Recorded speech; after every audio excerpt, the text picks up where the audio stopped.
Ողջույն հարգելի հեռուստադիտող, Կենտրոն հեռուստաընկերության եթերում Էրգրի համը հաղորդաշարն է։ Այսօր քայլելու ենք մուշի արմատների հետքերով։ Հարգելի հեռուստադիտող, այսօրվա իմ հյուրը Շվեդիայից ժամանած ֆուդբլոգեր Լիաննա Խաչատուրյանն է։ Ողջույն Լիաննա։ Ողջույն Վահե ջան։ Ոնց ես։ Շատ լավ, մի քիչ շոկ հաստեղ։ Հա, շատ թեթև։ Ասում դու ես բանանում։ Ես ջերմություն տա։ Ջերմություն է իստուբա։ Լիաննա ջան, մենք այսօր քայլելու ենք քո արմատների հետքերով։ Քո արմատները տանում են դեպի մուշ։ Այսօր մենք ընտրել ենք մուշից հետաքրքիր մի յուրահատուկ խոհանոցի բաղադրատոմս, որը հետաքրքիր է այնքանով, որ թեթև է շատ։ Բայց միաժամանակ ոչ թեթև։ Միևնույն ժամանակ պրոցեսը շատ հետաքրքիր է ու կալորիականապես բարձր է բավական։ Ես առաջարկում եմ բաղադրիչները ներկայացնենք, հետո արդեն զրուցենք քո արմատների շուրջ, որտեղ ես ծնվել, հիմա որտեղ ես ապրում։ Ուրեմն մեզ դդումով քաշովի համար, ընդհանրապես քաշովեն անվանում են փլավների տեսակը, որտեղ ջուրը լցնում ես ինքը իրենով քաշվում է, այստեղից անվանումը առաջացել է քաշովի, հա։ Դրա համար մեզ անհրաժեշտ է դդում, այստեղ ունենք նաև խոշոր բլղուր, ունենք ղաուրմա, այստեղ քիչ է պետք լինի, տհալ է, բայց քիչ քանակով, շատ այստեղ անհրաժեշտ չէ, ինչի համար, որտեղ սասունցիների մշեցիների մոտ ընդունված է օրինակ տհալի նույնիսկ ղաուրմայի մսով եւ յուղով պատրաստված ճաշերը, ճաշակել, որտեղ դրանք սպეციფიկ յուրահատուկ համ ունեն, շատ համեղ է ստացվում, հետաբար այստեղ կարևոր չէ այն քանակը, որը որ առկա է։ Դու ասացիր, որ ղաուրմա առաջին անգամ ես այսօր փորձելու։ Այո։ Ճիշտ է, ինչքան էլ տարօրինակ է, ես արմատներս մշեցի եմ, բայց առաջին անգամ եմ տեսնում ղաուրմա ու անգամ փորձելու ղաուրմա այսօր։ Հավատա տարօրինակ ոչինչ չկա, որովհետև դու չես կարող ամբողջ բազային հիմքով հայկական խոհանոցից բաներ փորձել, հա, հետաբար ասում են ինչու՞ չէ, այսօր բացման օր է։ Հա։ Ուրեմն ունենալու ենք 4 կանաչի, այստեղ խառը կանաչիներ են, ուրց, դաղթ, չորացված ցիտրոն, ռեհան եւ բուրումնավետ աղ։ Միքս ենք ստացել մենք իրենից խառնուրդ։ Ունենք գլուխսող, սխտոր, սխտորը չենք եփելու, երբ որ վերջնական պատրաստ կլինի մեր քաշովի փլավը բլղուրով, վերջում դնելու ենք սխտորը մեջը, բջեղը կտրատված վիճակով եւ փակելու ենք կափարիչը, ամբողջ բույրը տարածվելու է այդ փլավի մեջ։ Ահա, այսինքն չենք ճզմելու։ Ոչ, չենք ճզմելու, իրեն այդպես թողելու ենք մեջը, բույրը տալու է ջերմության մեջ, հա, գոլորշու հետ միասին եւ վերջ այսքանը։ Քանի որ մենք ունենք այստեղ ղաուրմայի յուղ, մենք չենք օգտագործելու կարակ իր հետ միասին։ Դա բավական է, միայն ավելացնելու ենք այստեղ բուսայուղ, ավելի այսպես համային թեթևություն եւ յուրահատուկ բազա հաղորդելու համար մեր ուտեստին։ Ես առաջարկում եմ ընդհատել, տեղերով փոխվել եւ շարունակել մեր խոսակցությունը։ Շատ լավ։ Հարգելի հեռուստադիտող, մենք վերադարձանք եւ անցնելու ենք մեր բուն ընթացքին, իհարկե այդ ընթացքում նաև զրուցելու ենք Լիաննայի հետ։ Լիաննա, ես առաջարկում եմ որպես դու հյուր, այն է Շվեդիայից եկած, հոյես չեմ լացածնի քեզ սոխ տամ կտրես։ Հա, էլի։ Դդում։ Okay, դդումից կսկսենք։ Կկտրատես, այստեղ կլցնես, հետո կփոխանցես ինձ, ես կլցնեմ արդեն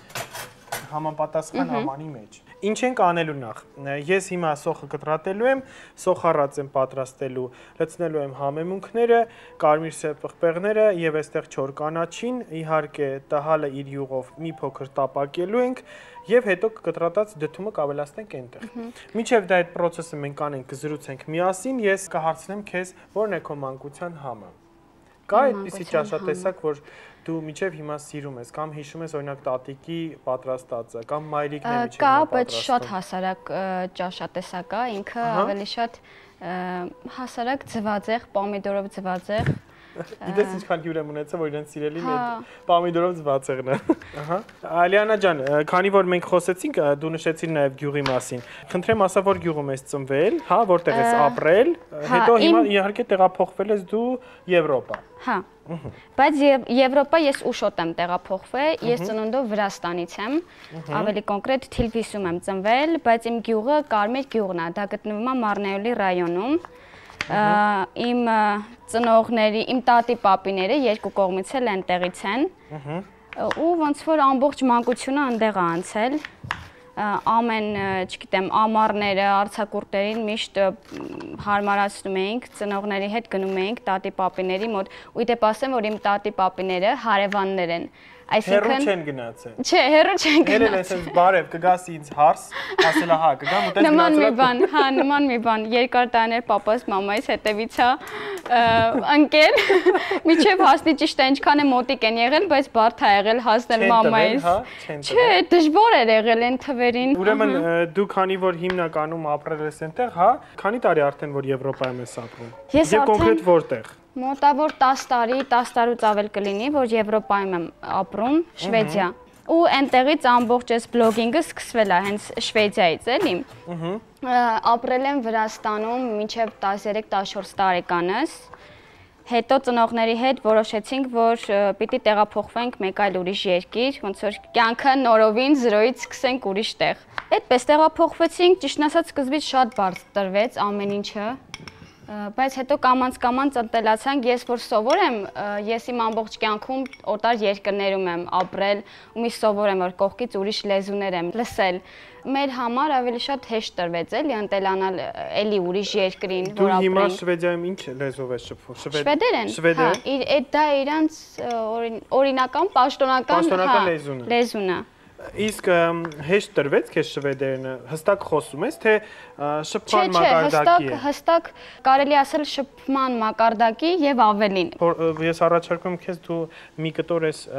մսից փորձես, որտեղ դու ասեցիր առաջի անգամ։ Առաջի անգամ փորձիր։ Ուй, շատ մեծ կտոր։ Ասում են նշխար է։ Ու հետո համի մասին ասա, լավն է թե չէ։ Ինքը համով է, բայց չոր է։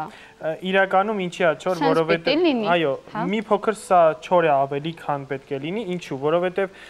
նախապես իրեն դնում են աղի մեջ, աղը իրեն ուտում է, հա, եւ հետո իրեն բովում են յուղի մեջ, այսինքն չորացված միս է սա։ Ու այդպես։ Բայց ես ոնց հասկացել եմ, որ վիդեոներով տեսել եմ, ղահորման հենց իր յուղով են ուտում, լավաշի հետ դնում են, փաթաթում են, ես որ տեսնում եմ, ասում եմ, այդ յուղը ոնց է սենց են, որ թունդ, քարացած յուղը լավաշի մեջ փաթաթում ուտում, մի զարմանում էի։ Դու եք եկավ։ Հա, շատ համով էր, դե ինքը առանց յուղ տվեցիք ինձի, որ յուղով տայք, այդ վաղտ։ Այդ վաղտ կարող է մտածեի լավն է։ Իրականում ես էլ յուղով տարբերակը շատ չեմ նախընտրում այդքան շատ յուղը, ավելի շատ ճաշերի մեջ եմ սիրում օգտագործել իր յուղը, որտեղ մի անգամից այն շատ գունդ յուղը բերանիդ մեծ իմ որ էդ իմը չի։ Լիանա ջան, ես ուզում եմ անդրադառնալ նաև քո բալիկին, հա, որովհետև դու բալիկ ունես։ Աղջիկ է, չէ՞։ Հա, աղջիկ։ Իր խոհանոցը, հա, քանի որ փոքրիկ է, արդեն ինչ որ բաներ ինտեգրվում է ազգային խոհանոցից, թե մամայի այդ հիմնականում պատրաստած ճաշատեսակներն են, որոնք որ մենք տեսնում ենք Instagram-յան հարթակում։ Դե ես ճիշտն ասած Լուսինեն արդեն սկսել եմ ծնված օրվանից ինտեգրել իմ բլոգինգում, բայց այդքան էլ շատ չէ, էլի։ Իսկ ճաշա միջև նկարահանում եմ, սնունդ ընդունելը չէ։ Հա, չէ, բայց ճաշատեսակների հետ կապված տենց չեմ ներգրավել իրեն, հայկական, որովհետև ինքը նոր է սկսել մանավանդ ուտել։ Ավելի շատ հասարակ, չգիտեմ, պյուրե, կաշաներ, բրոկոլի, կարտոշկա, նման բաներ եմ տվել, բայց ինչ հայկական ճաշատեսակներ երեխայի համար, օրինակ ձեր կարծիքով դա որն է։ Օրինակ գիտես, փոքր երեխային որ տալիս եմ։ Այ խավից, որ եկել եմ ստեղ առաջի անգամ Լուսինեն խավից է փորձել։ Սկեսուր մայրիկս է տվել, դե ես խավից պատրաստել եմ, բայց որ իրան տվեցի Շվեդիայում, այդքան է դուրը չեկավ։ Երևի թե սխալ էի պատրաստել, հա։ Բայց այս անգամ որ եկա սկեսուր մայրիկս պատրաստեց, մի անգամից եմ որ ամբողջ ամանը հապշտակելով կերավ։ Էդ է տատիկի սարքածն է եղել դրա։ Հա, ուրեմն ճիշտ ձևով է պատրաստել։ Ես ուզում եմ անդրադառնալ նաև քո մասնագիտությանը, որտեղ ասացիր, որ նաև դու ուսումնասիրել ես մանկավարժությունը, հա, բայց չես շարունակել այդ ուղղությամբ։ Դե կոնկրետ, այսինքն ինչ լեզվի մասնագետ ես եղել մանկավարժ որպես։ Մանկավարժ շվեդերեն։ Շվեդերենի, ահա։ Հա, դե մենք որ եկանք, մենք միանգամից երկրորդ օրվանից մեզի վերցրեցին, ասացին դուք վաղվանից դպրոց եք գնում, դպրոց եք հաճախում, բայց սկզբից մենք հաճախեցինք այնպիսի դպրոց, որ ուղակի լեզուն էինք ուսումնասիրում շվեդերենը, որովհետև միանգամից որ մտցնեին իսկական դպրոցները շատ բարդ կտրվեր էլի։ Սկզբից շվեդերենը ուսումնասիրեցինք, սովորեցինք, հետո որ տեսան շատ արագ ինտեգրվեցինք այս ամբողջ լեզվի մեջ, հա, միջավայրում։ Մի 5-6 ամսից մեզի արդեն տեղափոխեցին ոնց որ իսկական շվեդական դպրոց էլի մնացած երեխեքի հետ։ Ու այնտեղից արդեն սկսեցինք կամանց 8-րդ դասարանից եմ հաճախել շվեդական դպրոց։ Մի տարի անգամ կորցրել եմ այնտեղ, որ տեղափոխվեցինք, ասենց ամեն ինչը խառնվեց իրար։ 8-րդ դասարան, մինչև 9-րդ դասարան եմ գնացել, այնտեղից արդեն քոլեջ պիտի գնայինք, դե այնտեղ մինչև 12-րդ դասարան չի էլի։ Մինչև 9-րդ դասարան ես հաճախում, քոլեջն է 3 տարի է։ Ու այդտեղից արդեն հենց քոլեջում մասնագիտություն ընտրեցի մանկավարժ։ Այդտեղից մանկավարժը ուսումնասիրեցի 2 տարի։ Հետո եկավ մեր թղթերի հարցը Շվեդիայում, այնպիսի օրենք ընդունեցին, որ 18 տարեկանից ովքեր որ աշխատանքային վիզայով են ընտանեկան այստեղ, պիտի իրենք էլ պարտադիր աշխատեն, որ կոպիտ ասած դուրս չհանեն էլի Շվեդիայից։ Ու որ այդ օրենքը եկավ, մենք ավելի շատ ֆիքսվեցինք աշխատանքի վրա, ես ու քույրիկս, ես ջուղթ քույրիկ ունեմ, ջղտակի թայ եմ, ասենց։ Զույգեր եք դուք։ Հա, զույգեր։ Քեզ նման է քույրդ։ Չէ, մենք շատ տարբեր ենք։ Հա, հասկացա։ Շատ, թե խայսաթով, թե տեսքով։ Ես ավելի թռի վռի միջոպուր, բայց քույրիկս ավելի սենց լրջի մեջ է։ Այդպես ու ավելի շատ կենտրոնացանք աշխատանքի վրա, 18 տարեկանից սկսեցինք ավելի հստակ աշխատել։ Բլոգերությունը երբանից է սկսել։ Բլոգերությունը սկսել եմ մի քիչ ավելի ուշ, երբ որ սկսեցի շփվել իմ ամուսնուս հետ։ Հայ ամուսինը։ Այո, ինքը այստեղ Հայաստանից է, Զեյթունցի։ Զեյթունցի ամուսին ունեմ ու այդտեղից երբ որ սկսեցինք մենք արդեն շփվելը, ինքը ավելի շատ դրթեց այս բլոգինգին, ես չէի ուզում ճիշտն ասած, այս ամեն ինչը խամ էր էլի ինձ համար, ասենց էկրանը միացնել, խոսալ, ահա որ խամ էր, բայց ինքը ասեց, որ դու կարող ես կողքից սենց ոնց են ասում, հա, թև ու թիկունք ուշ տվեց, բայց ես սկզբից սկսել էի շվեդական բլոգինգից։ Շվեդերենով էր այս։ Հա, ես շվեդերով էի անցկացնում բլոգինգը։ Հասկացա, որ ոնց որ դա իմն է մի անգամից։ Ամեն ինչ լավ հարթ գնում է, թե հետևորդները, թե իմ աշխատանքը, բայց հասկացա, որ կարելի է մի հատ կողքից փորձել,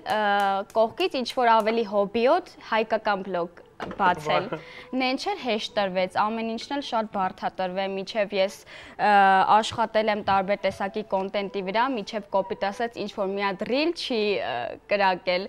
Հենց հասկացա այդ ռիլը, այդ նմանատիպ կոնտենտ ռիլը առաջ գնաց, ես սկսեցի կենտրոնանալ արդեն նմանատիպ կոնտենտի ռիլերից։ Հիմա քո բլոգերությունը, այսինքն դու հիմնականում ֆուդ բլոգեր ես, սկսել ես դրանով, բայց հետո երբ որ ընտանիքը եկավ, բուջուրը եկավ, ցույց տվեցիր արդեն նաև ընտանիքի կողմը, հետաքրքիր շատ այդպես մոտեցում ունես, որը որ հաճելի է իհարկե տեսնել եւ հա նկատել, այսպես ասեմ։ Այսինքն հիմնական կոնտենտը եւ խոհանոցը եւ ընտանիքի այս երկուսի արանքում է այսպես քո բլոգերությունը ծավալվում։ Ես առաջարկում եմ հերոստատողին հիշեցնել, թե ինչ մենք արեցինք այստեղ, հա։ Այո։ Նախ սոխարածը պատրաստեցինք, հետո ավելացրել ենք բուսայուղ եւ մեր ղաուրմայի կամ տահալի յուղը, մի փոքր կարմրացրել ենք նաև միսը, ավելացրեցինք խորանարդաձև կտրատված մեր դդումը եւ մի փոքր ջուր ենք ավելացրել, որպեսզի դդումը շոքեխաշվի։ Երբ դդումը արդեն պատրաստ կլինի շոքեխաշված, մենք կավելացնենք նաև այս դեպքում բլղուրը եւ կսպասենք մինչեւ բլղուրը պատրաստ կլինի։ Ես առաջարկում եմ հիմա դադարեցնել, մի փոքր դդումը կեփի, կվերադառնանք։ Հարգելի հեռուստադիտող, մեզ մոտ արդեն դդումը եփվել է, բավական արագ եփվեց։ Քիչ ջրով երբ որ անում ենք, ինքը իր շոքեխաշվման process-ում բավական արագ եփվում է։ Եվ կիսաջրային մասսա պետք է լինի ու ավելացնում ենք այստեղ մեր բլղուրը։ Դնում ենք կրակին, մինչև որ բլղուրը կաճի եւ կդառնա փլավ։ Այսպես թեթև ես իրեն կխառնեմ, որ ամբողջացնենք։ Այստեղից բուրմունքը զգացի։ Հա, լավն է, չէ՞։ Ես կարամ հետո հետը ստանեմ տուն։ Կարանք պյուրե անենք, երեխեն ուտի։ Ճիշտ է։ Կստացի երեխու համար արժի մի փոքրիկ աման տանեմ։ Փորձարկի հենց հայկական Հա, չէ, բալես մուշի բան են բերել, քաշովի են բերել։ Ահա։ Էս էլ էսպես։ Հիմա փակում ենք կափարիչը, դնում ենք ավելի ակտիվ կրակին եւ այնտեղ միջև որ ինքը կջրքանվի եւ բլղուրը պատրաստ կլինի, վերջում միայն այստեղ ատամիկ սխտորներ ենք փոքրիկ դնելու մեջը, փակելու ենք կափարիչը եւ իր գոլորշով ամբողջ սխտորի բույրը տարածվելու է այստեղ մեր փլավի մեջ։ Հետո հետ են գալու ճաշակենք։ Իդեպ ասեմ, որ այս սոխը ամեն ինչի ինչքան ես եկել եմ, 10 օր ինչ եկել եմ, ինչ փորձարկում եմ լրիվ ուրիշ համը։ Հա, այնտեղինը լավը չի։ Չէ, մի քիչ ավելի պլաստմասոտ է։ Թե մրգերը, թե բանջարեղենը, այստեղ իսկականից բուրմունքը միանգամից հեռվից զգացվում է։ Հեսա մի հատ հոտ քաշեմ։ Մինչև դու հոտ քաշես, ես ընդհանրի չեմ, կհանդիպենք, երբ արդեն պատրաստ։ Հարգելի հեռուստադիտող, մենք վերադարձանք եւ մեր մշոկ հաշովին արդեն պատրաստ է։ Դդումով տահալով այս յուրահատուկ ուտեստը, որը որ բույրը ես չեմ կարող նկարագրել հիմա ինչ հետաքրքիր բույր է տարածվել, ես առաջարկում եմ Լիաննա ջան փորձել ու հասկանալ որտեղ ենք հասել։ Համել տահալով առաջին անգամ ես դու փորձում, չէ՞։ Տահալը հենց այդ խաղորմանն է։ Իրականում մի փոքր աղի պակաս կա, ես համաձայն եմ այդ մտքի հետ, բայց յուրահատուկ ասա, որ քաղցրություն ունի եւ այդ մսի համադրությունը ու շատ հետաքրքիր է, հա։ Ես առհասարակ շատ եմ սիրում ճաշի հետ քաղցրությունը համադրել, որովհետեւ այնտեղ շվեդները շատ տարածված է, որ քաղցրը ամենտեղ կա, թե ճաշատեսակներում, թե մեքսիկականի նման է։ Հա։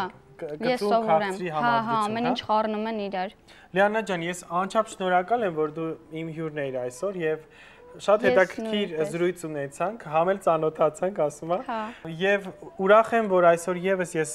կարողացա քեզ տալ մի բաղադրատոմս, որը կդառնա քո ընտանեկան բաղադրատոմսներից մեկը, եւ քո արմատների բաղադրատոմսը, որը հիշելու, տարածելու եւ վերաիմաստավորելու կարիք կա։ Որ ես այդքան էլ մոտիկ չէի հիշում։ Օգնեցիք, որ հիշեմ ես իմ մշեցու բաղադրատոմսը։ Այո։ Շնորհակալ եմ։ Ձեզ է։